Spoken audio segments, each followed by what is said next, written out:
2012 pizza release ஆச்சுன்னு நினைக்கிறேன். அது வந்து ஒரு பெரிய டோரை ஓப்பன் பண்ணி வச்சது எங்களுக்கு, எங்களோட ட்ரீம்ஸ்க்கெல்லாம். அது நான் மட்டும் இல்லை, இன்னைக்கு இருக்கிற நிறைய டைரக்டர்ஸ்க்கு அது வந்து மிகப்பெரிய ஒரு டோர் ஓப்பனிங்காக இருந்தது அந்த படம்.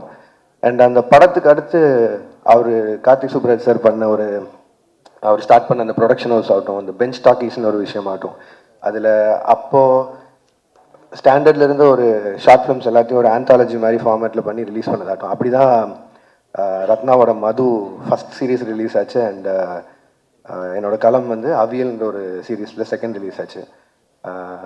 கார்த்திக் சார் அண்ட் அவன் மட்டும் இன்ட்ரோ பண்ணல. டெக்னிக்கலாக பார்த்தா எனக்கும் அதான் ஃபஸ்ட் ஃபீச்சர் ஃபிலிம் தான், நீங்கள் தான் இன்ட்ரோ பண்ணீங்கன்னு நினைக்கிறேன். ஸோ அன்னைக்கு வந்து எங்களுக்கு அடைக்கலம் ஆதரவு எல்லாம் கொடுத்த ஒரு கம்பெனி வந்து ஸ்டோன் பெஞ்சாக தான் இருந்திருக்கு. அதுக்கப்புறம் லேட்டராக ஃபர்ஸ்ட் ஃபிலிம் வந்து மது வந்து அவங்க பெஞ்ச் டாக்கீஸில் ரிலீஸ் பண்ணதை தாண்டி அவனோட டெபியூவை அவங்களே பார்த்துக்கிட்டு அதை மேயமானுக்கு ஃபீச்சர் ஆக்கி ரிலீஸ் பண்ண விட மாட்டோம்.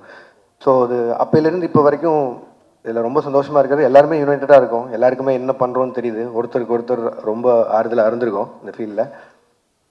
இப்போ கட் பண்ணால் அதே ஸ்டோன் பெஞ்ச் கூட ஒரு ப்ரொடக்ஷனில் டைப் பண்ணி ரத்னா டைரக்ட் பண்ணுற அளவுக்கு, அவன் டைரக்ட் பண்ணுற படத்தை ப்ரொடியூஸ் பண்ணுற அளவுக்கு இன்றைக்கி ஒரு இடம் கொடுத்ததுக்கு முதல்ல மக்களுக்கு பெரிய நன்றி. அது வந்து இந்த ப்ரொடக்ஷன் ஹவுஸ் ஆரம்பித்ததுக்கு காரணமே அதுதான். நம்ம வளரும்போது முடிஞ்ச அளவுக்கு கூட இருக்கிறவங்களையும் எவ்வளோ முடியுதோ கூட்டிகிட்டு போயிடலான்னு.